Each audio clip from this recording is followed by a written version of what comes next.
Melanin is commonly associated with the pigment that causes your skin to be brown.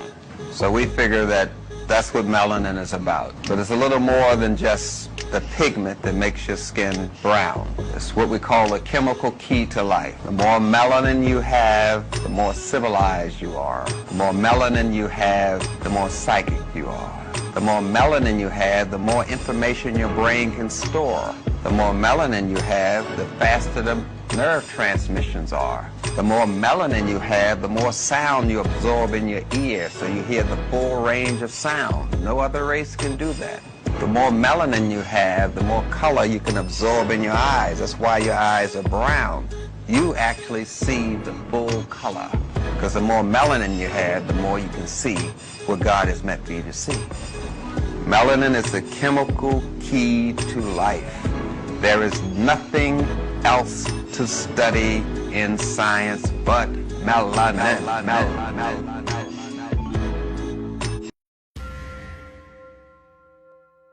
Melanin is a neurochemical that is produced in part through the pituitary and the pineal gland. They both play a central role in the production of melanin, which is ultimately responsible for the color that we have in our skin. Now, historically, it had always been thought that melanin played a significant role in the intellectual propensity of African people.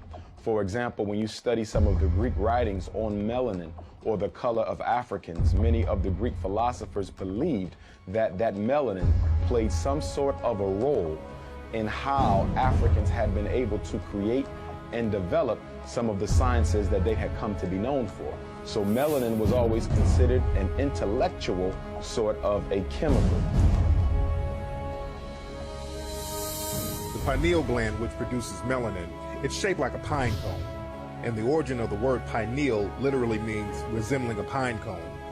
Now, in ancient symbolisms, the pine cone has always been represented because people knew the importance of the pineal gland as it related to melanin and the universe. Melanin is a molecule. And the concept of melanin is, it is black in its nature. And we find it in the cosmos, we find it in the heavens, we find it in water, we find it in land, we find it in everything that exists. The sperm of the male and the egg of the woman, they're both layered with melanin, so that when the sperm penetrates the egg, there is a melanin explosion. And that melanin helps to formulate the fetus within that egg. And that fetus is literally coated with the melanin substance. And that melanin substance then goes on to form the brain and the central nervous system. So every human being begins with a melanin explosion. Melanin is an intelligence.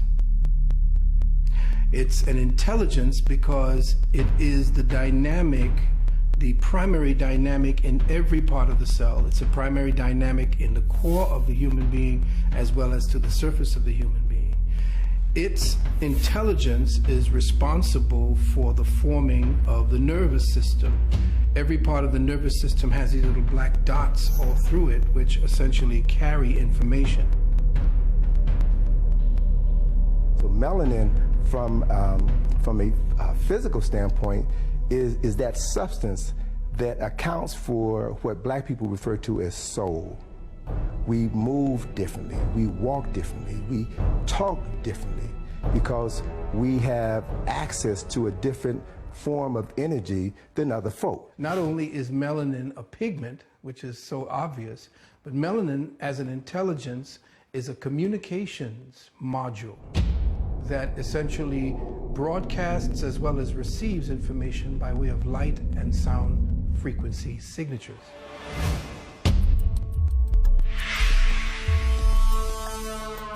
Scholars and scientists have been having conferences about melanin, to my awareness, at least since the 1920s. The pineal glands of most of our white brothers and sisters are calcified, and so they make less melanin.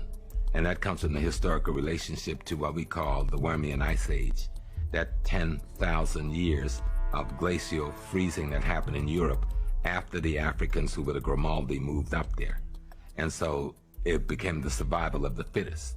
who was able to adapt could survive. Who wasn't able to adapt died. So those people who were able to get rid of their melanin was able to survive. Those who could not get rid of the melanin, they died. These scientists said that the pineal gland, they refer to the pineal gland as a vestigial organ. That is a calcified gland within the body that serves no purpose, as if the creator would create something that you didn't need. And it was only after the Vietnam War, in the late 60s and early 70s, that they began to rewrite their interpretation of the pineal gland. The reason for that was that a large number of African Americans fought and died during the Vietnam War.